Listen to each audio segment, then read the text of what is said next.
Lions. That's my new CD with Arild Andersen on double bass and Billy Hart on drums, and James Farber engineering the sound at Sear Sound Studio in New York. We just finished second day recording and looks like it's gonna be a great record.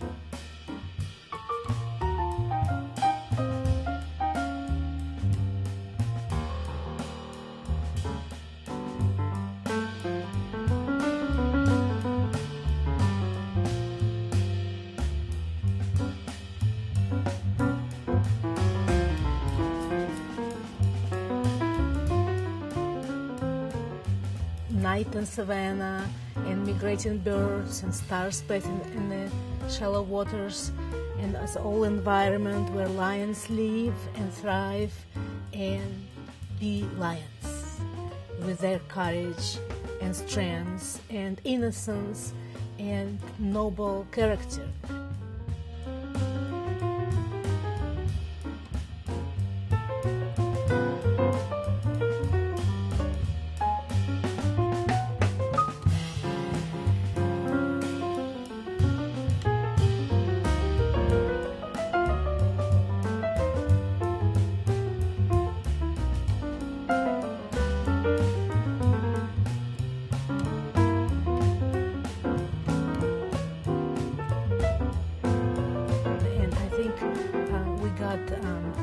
Not only environment pictured in that CD, but definitely the different aspects of Lion's life, like Lion's blues, for example, or instinct, or surviving the famine. That's a part of Lion's life. Simple pleasures and joining the pride.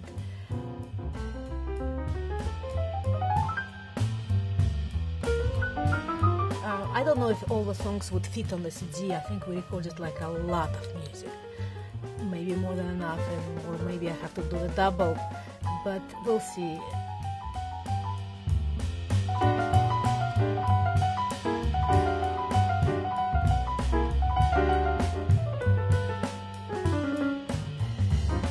When I say it's lions about lions, I'm not exactly true, because my point of interest was to explore humans through the image of lion.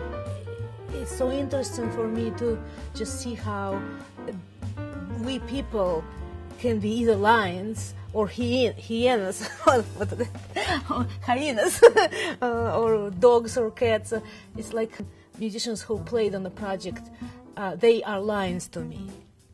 Billy Hart and Arild Andersen is just a perfect example of human lion with their fantastic abilities and musicianship and just imagination and sound.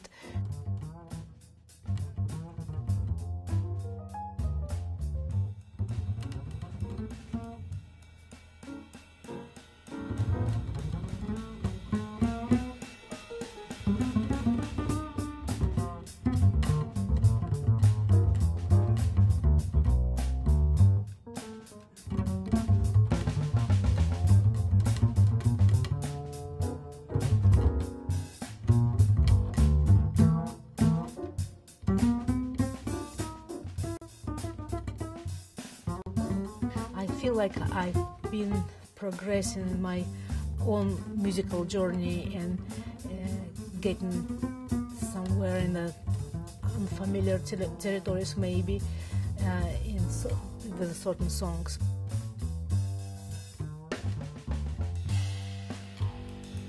It's been really a pleasure to work with Arild and Billy and James, and it's been a great experience. So just stay tuned for the CD coming out.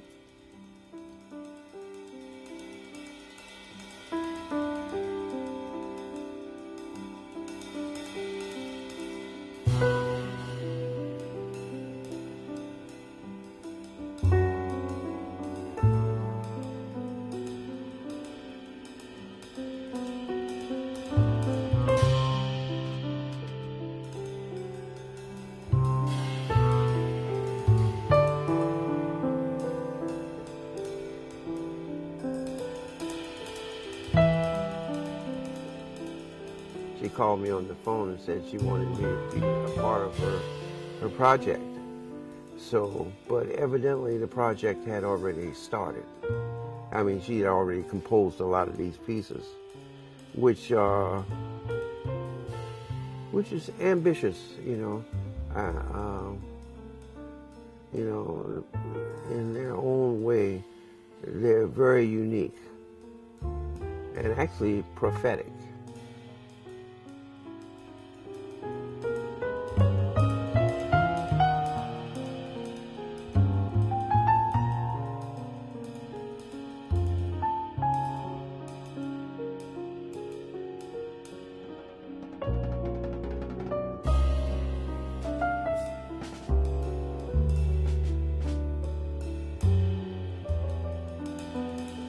The classical music's become more and more interpretive.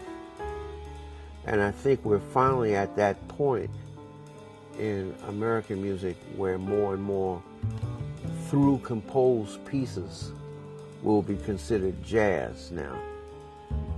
And I think that's what I meant by prophetic with Yelena. You know, it's at this point it's still unique. Jazz implies improvisation. Improvisation implies composition. I mean, you know, so they say that composition is improvisation slow, and the improvisation is composition fast. So somewhere in that, Yelena has a unique but prophetic beginning, especially for a trio, and so that's what makes this particular recording session interesting for me, because it seems to be part of a situation that is going to continue more and more. Yeah, I think you're going to see more and more extended works and through composed works by what was considered jazz or folk music. Now, and it'll relate to the fact that the music has developed to a classical status, and that's one of the things that definitely happens when it arrives at that level. This is my second record with Yelena, and she's very special. I don't think I ever met a piano player like that because of her classical background. She has a different idea of composing. She's composing much more of the music than the jazz player would do. You know, she's composed also part of her solos and all that. And it makes it a very different approach to play music. Very challenging, and her classical background comes through in her touch and the way of thinking, how she thinks the songs and all the different areas of the songs. So it's somehow much more than when you play with a jazz musician. They come with a tune. It's like so and so many bars, and you start improvising and do that. So this is a lot of music is much more composed, and we have to read a lot and take care. Still, she wants this jazz thing that jazz feel to happen, you know. So it's a balance between the classic and jazz, which I think a lot of people that heard the former record I was on with Peter Erskine, you know, they get very good reviews, and just that blending, which not many people have been able to do, gets her in a special situation, special position.